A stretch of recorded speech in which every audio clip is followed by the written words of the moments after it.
का मुद्दा देख रहे हैं आप, आपके साथ मैं हूं अर्पिता आर्या। टूल किट मामले में एक के बाद एक नए पर्दाफाश हो रहे हैं, नई जानकारियां सामने आ रही हैं, लेकिन अब टूल किट कांड में सबसे बड़ा पर्दाफाश हुआ है। टूल किट गैंग के तार अब सीधे सीधे पाकिस्तान की बदनाम एजेंसी ISI से जुड़ रहे हैं। किसान आंदोलन की आड़ लेकर दिल्ली में हिंसा और हंगामे की रणनीति बनाने वाले टूल किट गैंग का ISI कनेक्शन सामने आया है। इस मामले में मलेशिया में रहने वाले पीटर का नाम का एक शख्स सामने आया। पीटर ही वो शख्स है जिसने भारत विरोधी इस पूरी साजिश का ताना बाना बुना।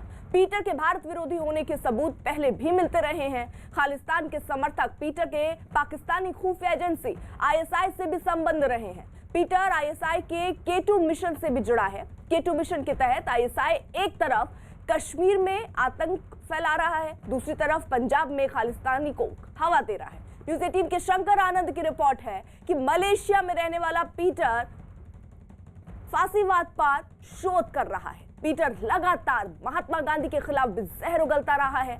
बताया गया अमेरिका में महात्मा गांधी की मूर्ति जिन प्रदर्शनकारियों ने तोड़ी थी उनमें पीटर भी शामिल था। पीटर के खिलाफ ये जानकारियां सामने आने के बाद एजेंसियों ने उसके खिलाफ शिकंजा कसना शुरू कर दिया। सवाल ये है कि पीटर फ्रेडरिक साहब कौन है, तो इंडियन सिक्योरिटी एस्टैब्लिशमेंट इनको जानता है 2005-6-7 से। इनका नाम उभरा था। एक भजन सिंह भिंडर साहब हैं, BS भिंडर एलियस इकबाल चौधरी, जो ISI की K2 डेस्क के बहुत पुराने प्रोपोनेंट रहे हैं। उनके साथी होने की वजह से इनका नाम 2006-7 से इंडियन सिक्योरिटी एजेंसीज के रडार पे रहा है। पीटर फ्रेडरिक साहब कई सारे ऑर्गेनाइजेशंस चलाते हैं BS भिंडर साहब के साथ, और BS भिंडर साहब खुद पहले कभी ड्रग्स की स्मगलिंग के लिए, कभी फायर आर्म की पेडलिंग के लिए काफ़ी लंबा इनका इतिहास रहा है। At one point of time USDA के भी ये POI रहे थे BS भिंडर। शंकर आनंद हमारे साथ, हमारे सहयोगी इस वक्त और जो अपडेट के साथ जुड़ चुके हैं। शंकर, किस तरीके का कनेक्शन सामने आया, जरा विस्तार से समझाइए। देखिए, इस मामले में जिस तरह से खालिस्तानी संगठनों का नाम सामने आया है, खालिस्तान सोच वाले विशेष आतंकियों का नाम सामने आया है, तो इस मामले में तफ्तीश जो है दिल्ली पुलिस से कर ही रही है। लेकिन इस मामले पर अब केंद्रीय जांच एजेंसी NIA की भी नजर है। जिस तरह से दिल्ली पुलिस का तफ्तीश का दायरा जैसे जैसे आगे बढ़ता जा रहा है, NIA लगातार उस पर नजर बनाए हुए हैं, क्योंकि खालिस्तान से जुड़े हुए मसलों पर NIA तफ्तीश कर रही है।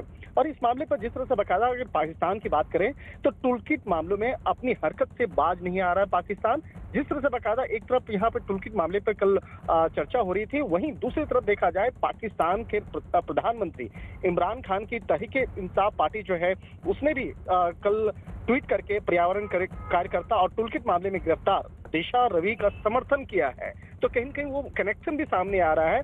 और इस मामले में जिस तरह से लगभग 70 लोगों की जो भूमिका है उसकी मामले की जांच हो रही है, जो तकरीबन 16 दिन पहले, जो 26 जनवरी को जिस दिन से वो हिंसा को अंजाम दिया गया था, उससे 16 दिन पहले जून पर मीटिंग हुई थी। उसमें कई ऐसे लोग हैं जिसका सीधा तौर पे कनेक्शन पाकिस्तान की खुफिया एजेंसी ISI के लिए काम करने वाले एजेंट के तौर पे हुई है। और इसके साथ ही कनाडा में रह करके जो कुछ ऐसे भी लोग हैं, जैसे पुनीत के मैं चर्चा करना चाहूंगा, जो खालिस्तान मूवमेंट को आगे बढ़ाने में काम कर रहा है, तो उसका नाम भी सामने आया है। इस मामले में जिस तरह से खालिस्तान समर्थक जो एक संगठन है PJF का नाम सामने के लिए आया है, पोएटिक जस्टिस फाउंडेशन। इस मामले में उसकी भूमिका जो है साफ तौर पर सामने आती है कि एक सोची समझी साजिश के तहत भारत विरोधी गतिविधियों को अंजाम देने के लिए इन तमाम मामलों पर काम किया जा रहा था। और तमाम मामलों पर काम करने के बाद जिस तरह से भारत के अंदर कई लोगों को चुना गया और चुनने के बाद उससे ट्वीट करवाया जा रहा था, और एक प्लान जो है बकायदा, एक साजिश उसके तहत बकायदा उसको अंजाम दिया गया। इस मामले में दिशा के साथ साथ शंकर, यहाँ पर ये भी सवाल, क्योंकि वो मलेशिया में रहता है, अब उसके खिलाफ जांच तेज हो रही है, किस तरीके की जांच आगे बढ़ सकती है और कार्रवाई फिर कैसे हो सकती है? देखिए, कनाडा में रहने वाला एक और है अमोद धालीवाल, वो भी कनाडा में रह रहा है। और जिस तरह से पीटर के नाम की चर्चा हुई है, उसको अब भारत में लाने के लिए जो एक विदेश मंत्रालय के द्वारा जो एक उचित कार्रवाई है वो की जाएगी। और जिस तरह से बकायदा विदेश में रहने वाले कई ऐसे आरोपी हैं जो भारत विरोधी गतिविधियों को अंजाम देते हैं, तो इस मामले में तमाम जो चीजें हैं वो औपचारिक तौर पे बकायदा विदेश मंत्रालय के द्वारा ये पक्ष रखा जाएगा।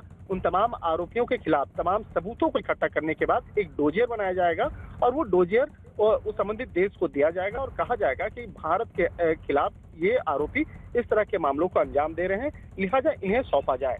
इस मामले में जिस तरह से कई लोगों को भारत के अंदर में खालिस्तानी सोच का एक बनाया गया और बकायदा इस मामले पर बात करें, चाहे दिशा की बात करें या निकिता की बात करें या महाराष्ट्र के रहने वाले शांतनु की भूमिका की बात करें, ये काफी महत्वपूर्ण है। और इन दोनों की निकिता और शांतनु की गिरफ्तारी जो है वो जब तक नहीं होगी तब तक इस मामले पर और ज्यादा पर्दाफाश नहीं हो पाएगा। लिहाजा इसी मामले की गंभीरता को देखते हुए तकरीबन 10 से 12 ऐसी टीम का गठन किया गया है दिल्ली पुलिस के द्वारा, जो अलग अलग स्थानों पे जाकर लगातार छापेमारी कर रही है।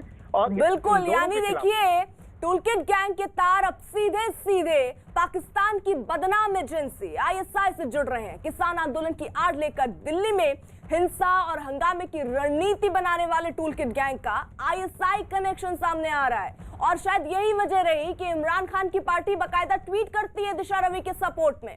इस मामले में मलेशिया में रहने वाले पीटर शख्स का भी नाम सामने आ रहा है। पीटर ही वो शख्स है जिसने भारत विरोधी इस पूरी साजिश का ताना बाना बुना। पीटर के भारत विरोधी होने के सबूत पहले भी मिलते रहे हैं। खालिस्तान के समर्थक पीटर के पाकिस्तानी खुफिया एजेंसी आईएसआई से भी संबंध रहे हैं। पीटर आईएसआई के K2 मिशन से भी जुड़ा।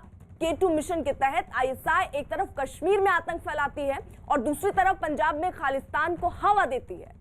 और ये बड़ी खबर आ रही है सामने, मलेशिया में दरअसल पीटर रहता है और फांसीवाद पर शोध कर रहा है। पीटर लगातार महात्मा गांधी के खिलाफ भी जहर उगलता रहा है और यह बताया गया कि अमेरिका में महात्मा गांधी की मूर्ति जिन प्रदर्शनकारियों ने तोड़ी थी उसमें भी कोई और नहीं, पीटर ही शामिल था, उसका नाम भी उसमें शामिल था। पीटर के खिलाफ ये जानकारियां सामने आने के बाद एजेंसियों ने अब उसके खिलाफ शिकंजा कसना शुरू कर दिया है। यानी अब कहां-कहां इसके तार जुड़े हो सकते हैं, दरअसल उन्हें खंगाला जा रहा है और एक के बाद एक नई जानकारियां, नए खुलासे इस पूरे मामले में सामने आ रहे हैं।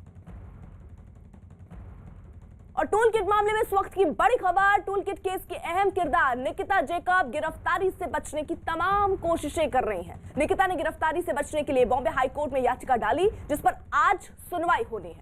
बॉम्बे हाई कोर्ट में दायर अर्जी में निकिता जैकब ने अपने ऊपर लगे सभी आरोपों को बेबुनियाद बताया। निकिता की याचिका में कहा गया कि उनका मकसद कोई धार्मिक, राजनीतिक और वित्तीय फायदा उठाने का नहीं था। दूसरी तरफ इन दोनों की अग्रिम जमानत याचिका को रद्द करवाने के लिए दिल्ली पुलिस ने भी कमर कस ली। दिल्ली पुलिस की टीम मुंबई में मौजूद है और वो लगातार निकिता और शांतनु की तलाश में लगी हुई है।